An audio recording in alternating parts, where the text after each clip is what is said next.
Pues ya estamos aquí en el foro para nuestro análisis en perspectiva. Salomón, ¿qué fue lo que propuso el jefe de gobierno del Distrito Federal, así en concreto, y por qué?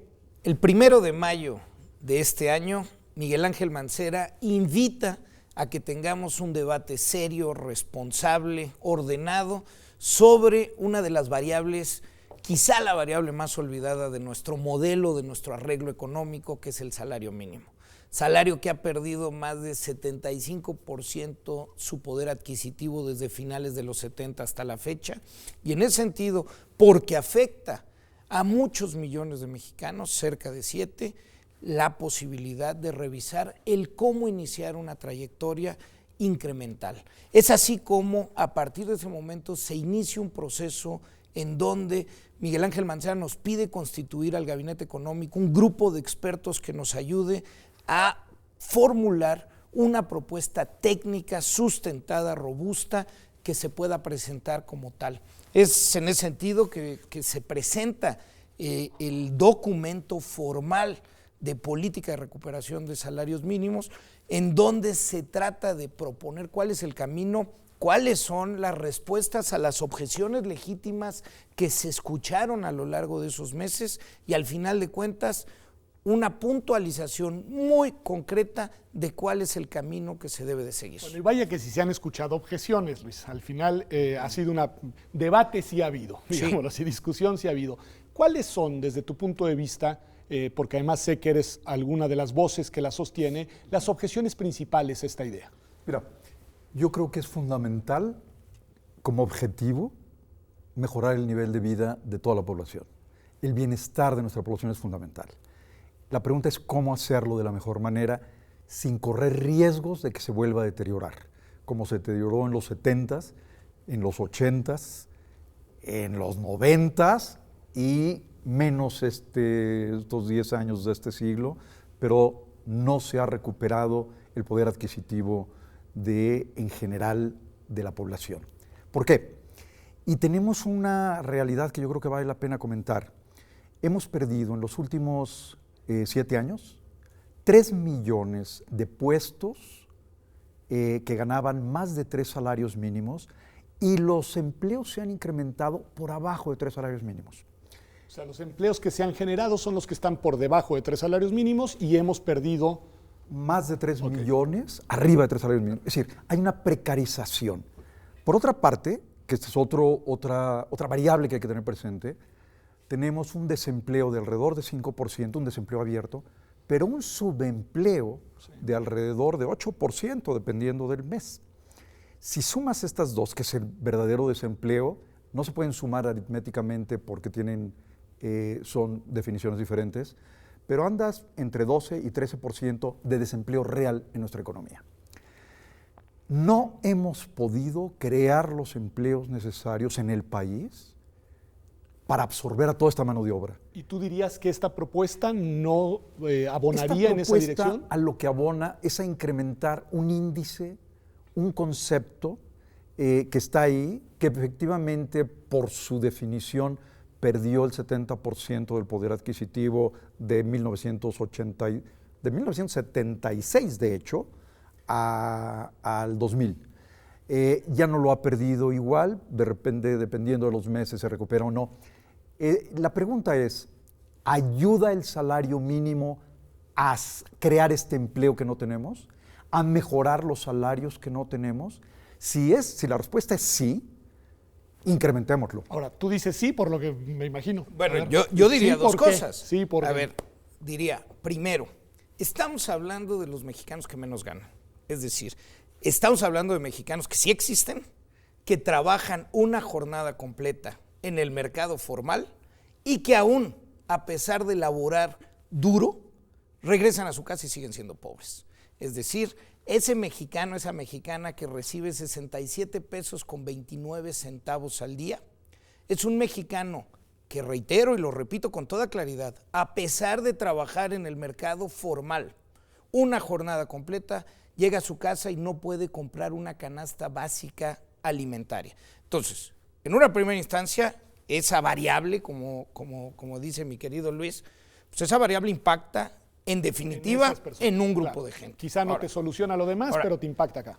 Pero segundo, estamos convencidos que en toda esta línea de poder fortalecer el mercado interno, de reducir las brechas de desigualdad y de combatir la pobreza, el salario mínimo sí que juega un papel.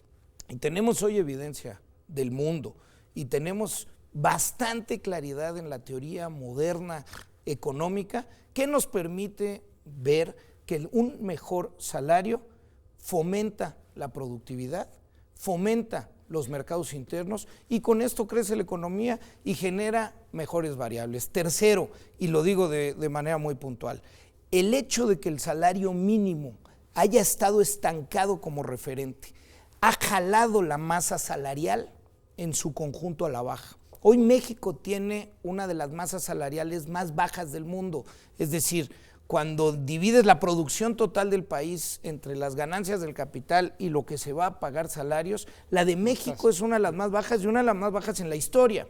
Entonces, creemos nosotros que también un mejor referente, un mayor referente de lo que ganan los que menos ganan, los menos calificados, va a hacer que paulatinamente los demás salarios también vayan mejorando. Luis, te la paso así, directo. Sí, ojalá. Ojalá. Pero ¿y por qué no? Te veo ¿por qué el escepticismo. Mira, hay 13 millones, 13% de desempleo, presionando los salarios a la baja. Podríamos subir el salario mínimo a 5,000 pesos, no a 120 o a 130 o 180, a 5,000. ¿Qué va a pasar si no creamos las fuentes de empleo? ¿Quién va a pagar mejores salarios? La verdad es que mientras no creemos los empleos que requerimos, los salarios van a seguir sufriendo esta presión del enorme desempleo que tenemos y los salarios van a seguir a la baja. Entonces, eso es lo que quiere decir nada más para entender bien el argumento. Tú dices, aunque subamos nominalmente el salario mínimo, dadas las condiciones del mercado laboral en México, lo que va a suceder es que muy pocos van a recibir ese salario. Exactamente. Y de la enorme ausencia de capital, máquinas, fierros, computadoras, edificios, etcétera, que no tenemos para absorber toda esta mano de obra. Entonces, Salomón acaba de decir algo importante. Si mejora el salario, no mencionó el mínimo, si mejora el salario, vamos a tener más consumo, vamos a reactivar la economía, indudablemente. Lo que tenemos que hacer es mejorar el salario. ¿El mínimo va a ayudar a mejorar el salario? Ojalá. Entendí bien la paradoja que está, que entreveo en tu argumento, que es aumentar el salario mínimo, paradójicamente lo que va a hacer es disminuir el salario. ¿Ese es el argumento central? Mira, aquí hay un tema.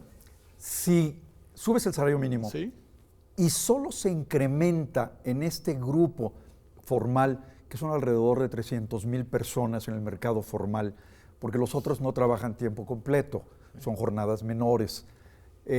Si incrementar el salario mínimo en este grupo formal y en el informal, que es lo que más nos preocupa, porque ahí está el 60% de los trabajadores. Entonces, en el informal se va a incrementar los salarios también, sería maravilloso. Si solo se incrementa ahí, sería maravilloso. Salomón. Lo que tenemos con la evidencia empírica, lo que hemos visto incluso para estudios de laboratorio que podemos referir para nuestro país, es que, primero, hay 530,000 registrados en el IMSS con un salario mínimo. Trabajadores. Puedes decir que ganan propina, pues sí, pero cotizan para su pensión y para sus demás beneficios con un salario mínimo. Hay 2,800,000 personas que declaran ser asalariados con un salario mínimo o menos. Y efectivamente son cerca de 7 millones si incluimos a la población que está en la economía informal. Lo que dice la evidencia, y reitero, y un estudio muy específico y muy interesante para México, porque en 2012 se eliminó una de las 3 zonas de salario que existían, la zona B, se compaginó o convergió con la zona A, es decir, la zona B tuvo un incremento más allá de lo que hubiera tenido con la inercia dentro del territorio nacional. Dentro del territorio nacional, es decir, tenemos un estudio que nos da dirección de qué puede pasar. ¿Qué sucedió en la zona B? Y esto es muy interesante y creo que contesta un poquito esta preocupación que manifiesta Luis. 1, sí incrementó el salario real de los trabajadores menos calificados. 2, hubo mayor propensión de la informalidad a la formalidad. Hubo más gente que estaba desempleada buscando un trabajo formal que un trabajo informal. Y por último, y lo volvió digo, más atractivo, se digamos. volvió más Ok, atractivo trabajar, a pesar de que el incremento fue relativamente bajo. modesto, pero creo que el modelo nos da para poder plantear la dirección que puede sugerir un incremento, por lo menos que rompa la inercia actual del salario y que pensemos que se puede recuperar. Ahora, hasta ahorita son argumentos económicos que me parecen muy bien y creo, y siempre lo hemos dicho, y además respetamos enormemente el trabajo que ha hecho el CESPI y Luis en esta discusión, que debo decirlo, creo que una de las grandes virtudes que ha tenido este debate económico es que ha sido público, transparente y ha sido muy respetuoso. Los argumentos se esgrimen públicamente, se contestan públicamente y siempre con muchas ganas de construir. Pero tenemos que dar razón de que nuestra Constitución también habla de un derecho fundamental que es al salario mínimo. Digo, habría que tomarlo en cuenta y si no, pensemos en eliminar ese concepto de nuestra Constitución. Segundo, creo que tenemos que hablar, y déjenme poner un ejemplo bien básico que acaba de suceder, porque esta no es una ocurrencia de la Ciudad de México, un tema que nada más se está discutiendo en el país, esta es una discusión que se ha dado en el mundo. Y para no entrar ahorita en muchos ejemplos, nada más quisiera ir a un caso con una reflexión, el caso de Seattle, Washington. En Estados Unidos, además del gobierno federal, también los gobiernos estatales y las ciudades pueden proponer salarios mínimos. Seattle, Washington acaba de establecer el salario mínimo más alto de cualquier ciudad en Estados Unidos, $15 la hora. ¿Y cuál era el argumento cuando se discutió? Seattle, Washington es una ciudad que ha crecido enormemente, rica, que los grandes corporativos allá, Microsoft y Boeing y Amazon, han jalado para arriba todo. ¿Qué decían en esta discusión? Decían, sí, nos hemos hecho muy ricos y nos va muy bien a la mayoría, pero hay gente que sigue limpiando los baños, que sigue trabajando en los restaurantes de comida rápida, que nadie se quede atrás en esta sociedad. Sin reformular ni resumir los 3 puntos que plantea Salomón, te paso la palabra, Luis. Empiezo por Seattle. Ahí la economía es formal, toda. Entonces, cuando por una decisión, por un decreto, subes el salario de la economía formal, tienen que obedecerlo todos y todos lo llevan a cabo. No existe el 60%. Yo creo que hay que mejorar los salarios en México, indudablemente ayudarán a la economía y todo esto, pero ¿cómo lo hacemos de mejor manera? Yo creo que nuestra preocupación, y si el salario mínimo incrementado ayuda, debe ser mejorar el nivel adquisitivo del salario, que el salario real mejore. Y para esto yo creo que requerimos mucha inversión que no tenemos para contratar a la gente. ¿Cómo va a entrar, que es el otro argumento, al subir el salario mínimo y entonces hacer más atractivo el sector formal? ¿Por qué van a ser contratados en el sector formal? Y el ejemplo que planteó Salomón, te lo pregunto, de este cambio de la zona B, en el caso mismo de México, en el caso de la zona B, efectos. Yo creo que ese fue un experimento muy interesante y tiene razón.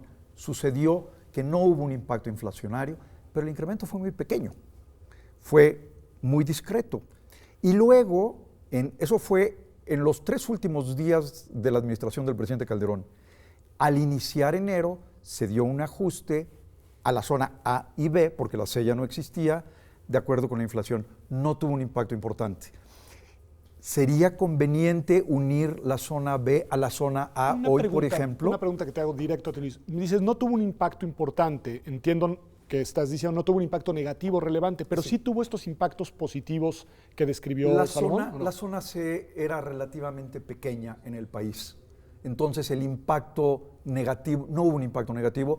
Por supuesto que a la gente que ganaba los salarios mínimos de la C y empezaron a ganar los de la B, en el sector formal, porque los que están en el sector informal tienen que encontrar un trabajo para comer. No importa cuánto le pagues, ¿no? Tienen que ocuparse de alguna forma, recibir alguna remuneración para comer. Entonces, a lo mejor le ayudo a mi primo a cargar el costal de papas en un mercado para que me dé algo suficiente para poder comer. El salario mínimo incrementado va a mejorar el salario de esta gente. Yo creo que hay que incrementar la inversión de manera muy importante Y creo que el sector público tiene un papel fundamental en la inversión pública que no se está dando para inducir, complementar la privada. Creo que colocas un argumento adicional en paralelo. Se nos está acabando el tiempo del bloque. Reacciona, Salomón, y nada vamos más a un corte y diría volvemos. lo que tenemos en la evidencia en el mundo y aquí en países que efectivamente hay una parte de la economía en la formalidad y otra en la informalidad, es que hay un movimiento de la informalidad a la formalidad cuando incrementan los salarios, es decir, hay un grupo de mexicanos que no quieren estar en la formalidad porque sus ingresos esperados en el mercado informal es mayor. Cuando suben estos, entonces hay un incentivo para allá acá, para moverse. Pero además, como hay menos gente en la informalidad, también suben los ingresos esperados de la gente que está en la informalidad y todos ganan. Es lo que se llama en la economía un efecto faro y estamos observando, la evidencia empírica que se tiene hoy es que esto sí sucede. Ahora, lo que hemos propuesto desde un principio es hagamos el primer incremento y vamos observando y vamos modulando, es decir, aquí no hay ciencia exacta, lo que sí hay, porque los modelos para eso son, para darnos dirección, entonces, aunque ese modelo da es un efecto muy chico, pero nos da dirección. Creo que para eso son los modelos, creo que debemos de entrarle a los temas y tenemos que ir con toda responsabilidad modulando para que los beneficios se den y no haya efectos negativos. Me interesó mucho el tema de en dónde colocar y desde dónde el tema de la inversión, pero si les parece dejémoslo para ahora que volvamos de un corte, porque nuestro primer bloque ha terminado. Usted sabe, esto es Observatorio y ya ha visto, estamos tratando un tema muy importante, pero además muy polémico, la propuesta de incrementar el salario mínimo en el país. Volvemos, esto es Observatorio aquí en TV UNAM.